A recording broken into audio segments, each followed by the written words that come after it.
intelligence gathering group in the world. We need that. Now, how they get it, we shouldn't really care. You know why? Because we need that information to be on top of everybody else. If this was a perfect world, there would be no KGB, there'd be no CIA, there'd be no Mossad. Okay, none of those things would exist, but this is not a perfect world. Everybody's out to get the other person. Well, I'd like to take a ticket to the other world. You know what? I'd like to take a ticket to that too. Now you see, now everybody's screaming and yelling about this Arab who's been released by the Scottish jails and the English. They say they're doing it. The English did it. If they gave the country a heads up, you know. And now you got all these talk show hosts are screaming and yelling about who knew what and when.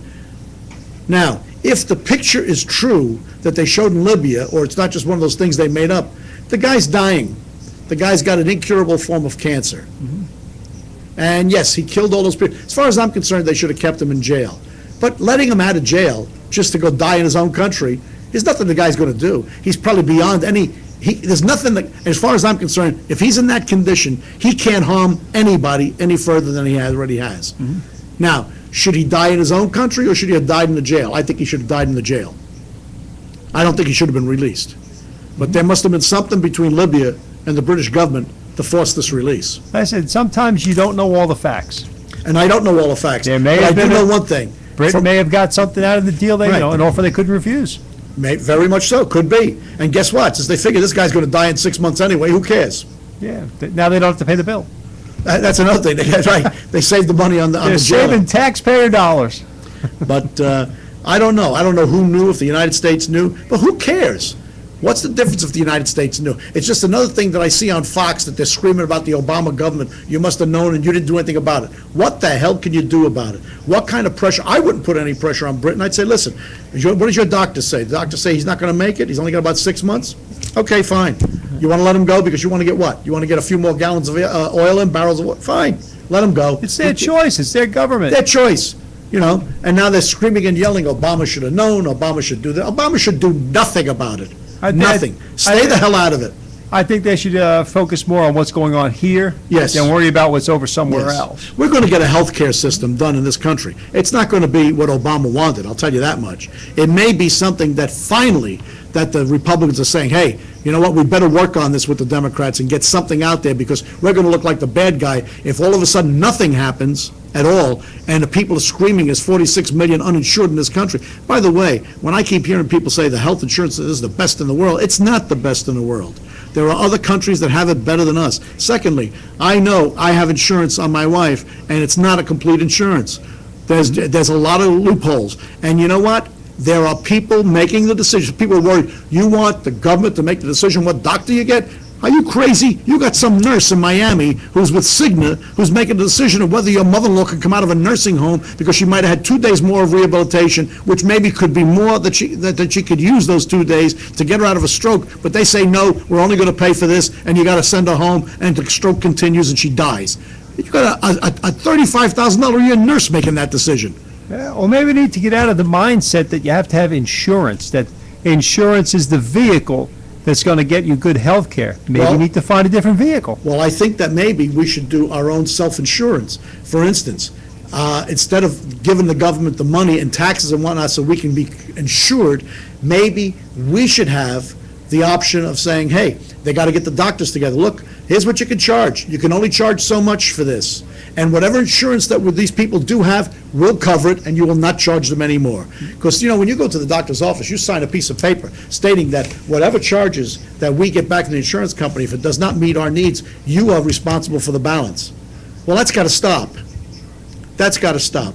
Because the deductibles of most insurance companies are very high because most people can't afford the smaller deductible. Mm-hmm. So it's got to stop. You've got to have, for instance, when I see, this is what bothers me, when I see a test for $1,500 gets discounted by the insurance company by $750 and the laboratory accepts that $750, then that's what they should get. That's it. Well, that lets you know what the markup is.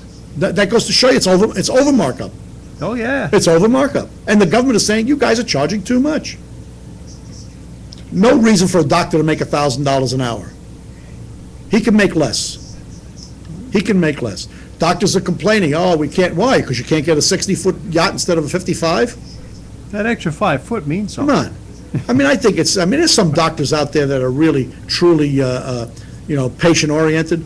But I'll tell you something. I took my first wife through chemotherapy, and I saw what the HMO system did to this one particular doctor. It had him seeing so many patients because he worked for an organization, and that organization owned an insurance company. And they had him seeing so many patients. This guy always looked like he was sleeping. And it really bothered me because I said, I don't know if this guy is really up to snuff. Because by the time we saw him, he looked exhausted, he looked tired. I don't know if his capacity to make decisions were really on top of things, and that always was in the back of my mind. So again, who knows? You know what we're going to do, John? Let's put Amos and Andy up on YouTube.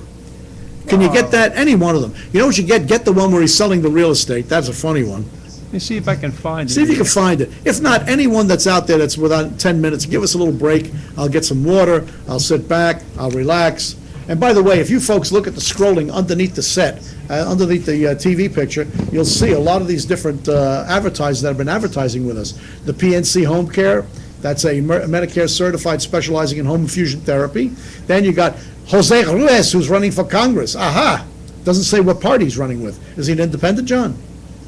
Who's that? Jose Ruiz. He's a Democrat. He's a Democrat. Was he afraid to admit it? Yeah. It's not on the... Yeah, he was in here for an interview. Oh, was he? And, very nice gentleman. Very nice man. He looks like a good-looking person. Just so nice-looking. I'm very impressed. I'm very impressed. And then you got Rosetta's Barbershop and Hairstyling with Family Hair Care. Give her a call at 561-369-8194. And you see Rosetta. If you tell Rosetta you heard about it on this show, she'll give you a $3 discount for a new customer. If you're a new customer, you go to Rosetta, say, look, I heard your husband on radio, on TV, and he said I can get a $3 discount. She'll give it to you. So go see Rosetta, 561-369-8194. How's that for shameless promotion? Oh, there you go. I think that's great. Yeah, how come it's scrolling so slowly now?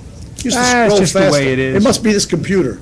It's the computer, I think, is what it is. I know, you keep blaming this computer in this room. Hey, I got some George Carlin lined up here. Hey, go to it. You want to take some George Carlin? Yeah, we'll go some George Carlin. This is Dennis DelleFave for Speak Out Florida. I'm going to be back with you in about 5 or 10 minutes, and just enjoy what you're now going to see. Swearing on the Bible. You understand that shit? They tell you to raise your right hand, place your left hand on the Bible. Does this stuff really matter? Which hand? Does God really give a fuck about details like this? Suppose you put your right hand in the Bible, you raise your left hand. Would that count?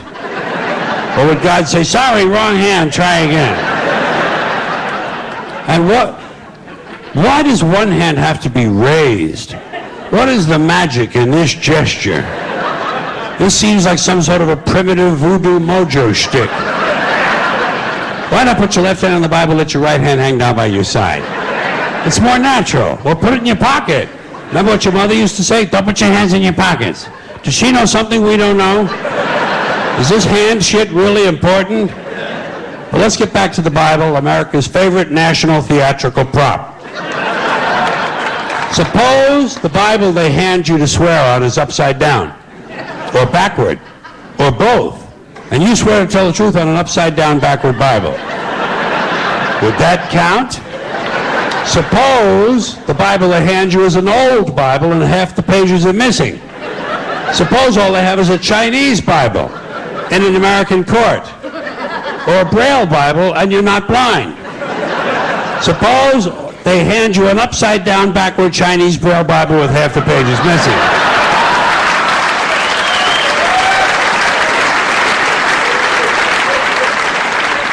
At what point does all of this stuff just break down and become just a lot of stupid shit that somebody made up? They fucking made it up, folks. It's make-believe. It's make-believe. Now, all right. Okay. Let's leave the Bible aside. We'll get back to the science fiction reading later. The more important question is, what is the big deal about swearing to God in the first place? Why does swearing to God mean you're going to tell the truth? Wouldn't affect me. If they said to me, you swear to tell the truth, the whole truth, and nothing but the truth to help you God, I'd say, yeah. I'll tell you about as much truth as the people who wrote that fucking Bible. How do you like that?